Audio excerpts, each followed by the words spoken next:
ওদের তো অনেক ধন্যবাদ, কষ্ট করতেছে ছোট বোনের জন্য। একটু দেখিয়ে দিই কিভাবে কি সাজানো হচ্ছে। এই যে শুভ আগমন, ওয়েলকাম। শুধু এখানে সেহরিশ বসবে, সেটা বসানো হয় না। এখন হসপিটালেও চলে যাচ্ছে।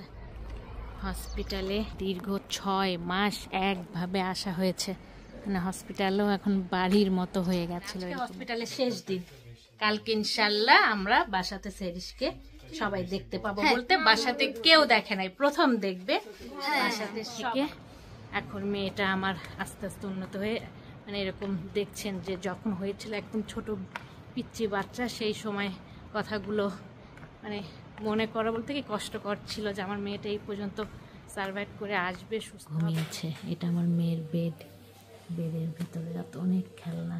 সাদিয়া মনিও আছে অনেকদিন পরে। সাদিয়াকে একটু দেখে নেন, মুখে দেওয়া যাবে না। সাদিয়া তো কিছু বুঝতে পারছে না যে আর একটা বোন হয়েছে, আর একটা বোন আবার আসবে। আশা করছি যে যেখানে আছেন সবাই ভালো আছেন। সালাম একটা সালাম দিয়ে দাও। অনেকদিন পরে ভিডিওর সামনে আমরা সেহরিশের অনেক খবর সবাই জানতে চান, মনে করলাম ছোট্ট করে একটা ভিডিও বানাই। অনেকদিন যেহেতু ভিডিও করা হয় না, দেশের আত্মীয় স্বজন যে যেখানে আছে সবাই সেহরিশকে দেখতে চায়, আর সেহরিশ আসা উপলক্ষে জানতে পারলে তো আরো সবাই খুশি হবে। একটা ছোট্ট ভিডিও তৈরি করি। কালকে মানে আজকে হসপিটালের শেষ দিন, কালকে ইনশাল্লাহ আমরা বাসাতে সেহরিশকে সবাই দেখতে পাবো। বলতে বাসাতে কেউ দেখে নাই, প্রথম দেখবে বাসাতে সবাই। সবার অনেক দোয়া, আমাদের তো দোয়া, কিংবা আমাদের তো আছে বাবা মা আত্মীয় স্বজন, তার সঙ্গে আপনারা যারা আছেন আত্মীয় স্বজনও অনেকে খোঁজ খবর নিয়েছেন ভিডিওর মাধ্যমে। তাদেরকে অনেক কৃতজ্ঞতা যে এত দোয়া করেছেন। সেহরিশকে শেষ পর্যন্ত বাসায় আনবো। বাসায় আনার পরেও অনেক কিছু প্রবলেম, কিছু মানে অনেক কিছু আছে, সেগুলো পরে শেয়ার করব কেমন ভাবে কি আসছে। আজকে একটু সাজানো গোছানো হচ্ছে। বলতে সূচি বর্ষণ এসেছে, একটু ওয়েলকাম করার জন্য সেহরিশকে একটু কোনো রকম আমরা সাজাচ্ছি। ও তো কিছু বুঝবে না, সারিম এর আনন্দ কিংবা আমাদের সবার একটু ভালোবাসা। এই যে একটু কোনো রকম সাজিয়ে গুছিয়ে নেওয়া হচ্ছে, সূচি বর্ষণই সবকিছু করতেছে। ওদের তো অনেক ধন্যবাদ, কষ্ট করতেছে ছোট বোনের জন্য। একটু দেখিয়ে দিই কিভাবে কি সাজানো হচ্ছে। এই যে শুভ আগমন, ওয়েলকাম। শুধু এখানে সেহরিশ বসবে, সেটা বসানো হয় না। এখন হসপিটালেও চলে যাব সেহরিশের কাছে। মাত্র সাজানো শুরু হচ্ছে, টুকটাক করে একটু সাজিয়ে নিচ্ছে সারিম আর সারিমের কাজিন, না কাজিন যেটা বলো। তার সঙ্গে সাদিয়া মনিও আছে অনেকদিন পরে। সাদিয়াকে একটু দেখে নেন, মুখে দেওয়া যাবে না। সাদিয়া তো কিছু বুঝতে পারছে না যে আর একটা বোন হয়েছে, আর একটা বোন আবার আসবে, ছোট্ট একটা বোন। ওর রিয়াকশন কি হয় দেখা যাবে, প্রথম দেখবে। এই তো সাজানো গোছানো। আম্মাও এখানে আছে বসে, ওদের দেখিয়ে দিচ্ছে। আর আমরা তো এখন হসপিটালে যাব। কোনো রকম একটু সাজানো হচ্ছে, কিছু না কেন অনেক ঝামেলা প্রবলেম যাচ্ছে। আমার মেয়েটাকে এই ভালো এই খারাপ অনেক কিছু মাঝখানে গেছে, কোনো কিছু এই জন্য শেয়ার করি নাই, করাও হয় নাই। আস্তে আস্তে শেয়ার করবো, কিংবা আপনারা জানতে পারবেন আমার মেয়ের ট্রিটমেন্টে এত দেরি হলো কেন, এখনো শেষ হয় না। বাসায় যে আসবে ট্রিটমেন্টের মতোই, মানে নার্সের মতোই, তাকে ডক্টরের মতোই টেক কেয়ার করতে হবে বাসাতেও। তো সেগুলো বিস্তারিত না হলে পরে বলবো। এখন হসপিটালে যাই। আর ছোট্ট একটা ব্লগ বানালাম আজকে, কালকে আসলে সেটা তো আমার সেহরিশকে দেখাবো ব্লগ আকারে। তো চলেন হসপিটালে যেয়ে যদি একটু দেখাইতে পারি দেখাবো। বাসায় সেহরিশের জন্য সবকিছু দিয়ে সাজাচ্ছে, আমরা বের হয়েও গেছি। আজকে শেষ দিন আমার মেয়ের। এখন হসপিটালের কাছাকাছি চলেই এসেছি, হসপিটালে যেতে আর 5 মিনিট পৌঁছে গেছি হসপিটালে। মিষ্টি কিছু এর আগে অনেক 2বার করে দেওয়া হয়েছে নার্স ডাক্তারদের। আজকেও আবার অনেকগুলো মিষ্টি নেওয়া হলো, যে যাদের দেওয়া হয় নাই তাদের দিয়ে দিতে পারবো, কারণ কালকে তো সকালে এসে মেয়েকে নিয়ে যাব। তো আজকে দিয়ে দেবে, আমার হাজব্যান্ড নিয়ে আসতেছে। হসপিটালে দীর্ঘ 6 মাস একভাবে আসা হয়েছে, মানে হসপিটালও এখন বাড়ির মতো হয়ে গেছিলো, এরকম একটা অবস্থা ছিল আমাদের। দীর্ঘ 6 মাস একভাবে প্রতিদিন 2বার, 1বার করে আসা হয়, কোনো সময় 2বারও আসা হয়েছে। আর অনেক প্রবলেম গেছে মাঝখানে আমার মেয়ের, কোনো কিছুই শেয়ার করি নাই আপনাদের সঙ্গে। মেয়ের কাছে রুমের ভিতরে এখানে অলরেডি অনেকক্ষণ পরে একটু ভিডিও নিচ্ছে আর কি, কারণ চলে যাব কালকে। আমার মেয়ের সব কিছু জিনিসপত্র জায়গাটায় ছিল প্রায় 6টা মাস। যে আমার মেয়ের ছবি ওরাই হচ্ছে ছবি উঠিয়ে এখানে রেখে দিয়েছে। আমার মেয়ের সব সময় টিভিতে ওর চলতো হচ্ছে, এখনও তার লাগানো আছে পালস বিটের।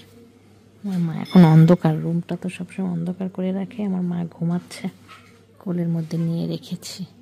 অনেকগুলো বেড আছে এখানে, অনেকগুলো বাচ্চাও আছে, 8টা বাচ্চা। বাগানটা দেখতে পাচ্ছেন, ওটা আমার মেয়ের বাগান ছিল, এতদিন এখানে ঘুমিয়েছে। এটা আমার মেয়ের বেড, বেডের ভিতরে যত অনেক খেলনা সব আমার মেয়ের ছিল এগুলো। এখানে কত খেলনা। এই যে বাসার মতো একটা ছোট্ট ফ্যান নিয়ে এসেছিলাম, গরম পড়ে গেছে, ফ্যানের বাতাস খেতাম এখানে। এই ডয়ারের মধ্যে মেডিসিন, ওর যা লাগে, টিস্যু, তারপরে প্যাম্পাস, অনেক কিছু রাখা আছে এই ডয়ারটার ভিতরে। এই যে একদম বাসা বাড়ির মতো ছিলাম এতদিন আর কি। এখানে একটা কেমন যেন একটা মায়া জন্মে গেছে এই জায়গাটার উপরে। আমার মেয়েটা তো, ওর বাবা এখানে বসে থেকে নামাজ পড়তো, এখানে বসে আছে। এখানে অনেক কিছু আছে, কাপড় চোপড়, আমার মেয়ের একটা ঝুড়িতে নোংরা কাপড় আলাদা করে রাখা। এই তো আমার মাটা এই যে ঘুম দিচ্ছে। সবাই দোয়া করবেন, বাসায় যেয়ে আমার মাটা সুস্থ থাকে। পরে আমার মেয়েটাকে বলবো ওরা কি করেছে এতদিন, কি ট্রিটমেন্ট দিয়েছে, বাসাতে যেও এই ট্রিটমেন্টগুলো চলবে।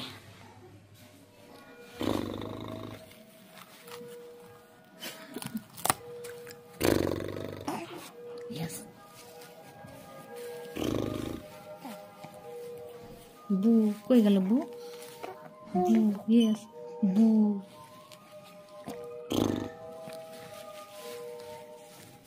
ভিডিও করছে আর বুবু শেষ, এটা কেমন কথা? এতক্ষণ বুবু করতে করতে ফ্যানে উঠাই দিলা। বু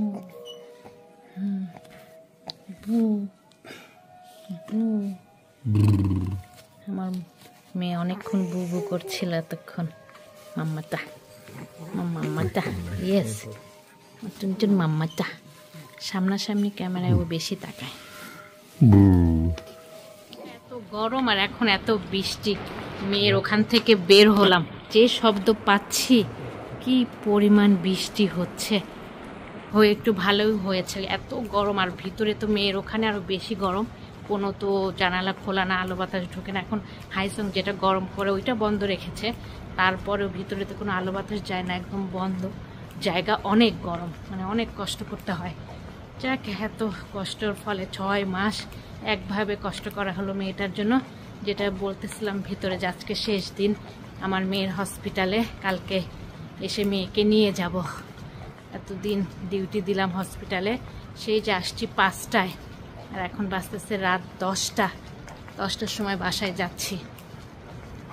কালকে এসে মেয়েকে নিয়ে যাব। আপনারা হয়তো নতুন যারা দেখছেন কিংবা জানেন না যে কি হয়েছিল মেয়ে এতদিন হসপিটালে। আমার মেয়ে দীর্ঘ 6 মাস হসপিটালে থাকলো। 6 মাসে হয়েছিল আমার বেবিটা, একদম 1 কেজি বাচ্চা হয়েছিল, সেখান থেকে কমে 800 গ্রাম হয়ে গিয়েছিল। সেই 800 গ্রাম থেকে এখন মেয়েটা আমার আস্তে আস্তে উন্নত হয়ে, মানে এরকম দেখছেন যে যখন হয়েছিল একদম ছোট পিচ্চি বাচ্চা, সেই সময় কথাগুলো মানে মনে করা বলতে কি কষ্টকর ছিল, যে আমার মেয়েটা এই পর্যন্ত সার্ভাইভ করে আসবে, সুস্থ হবে। এর মাঝে অপারেশন হয়েছে, অনেক কিছুই হয়েছে, সেগুলো পরে শেয়ার করব। আজকের ব্লগটা এখানেই শেষ করছি। কালকে আমার মেয়েকে বাসায় নিয়ে যাব ইনশাল্লাহ। সবাই দোয়া করবেন, আর ভিডিওতে তো এখন সব আপডেট পেয়ে যাবেন, সব আপডেটই দেওয়ার চেষ্টা করব। তবে কেমন করে যাব, দেখেন কি অবস্থা। ওদিকে যা, ওদিকে যা, দেখো ওদিকে। ও বাবা, হ্যাঁ যেতেই তো পারবো না।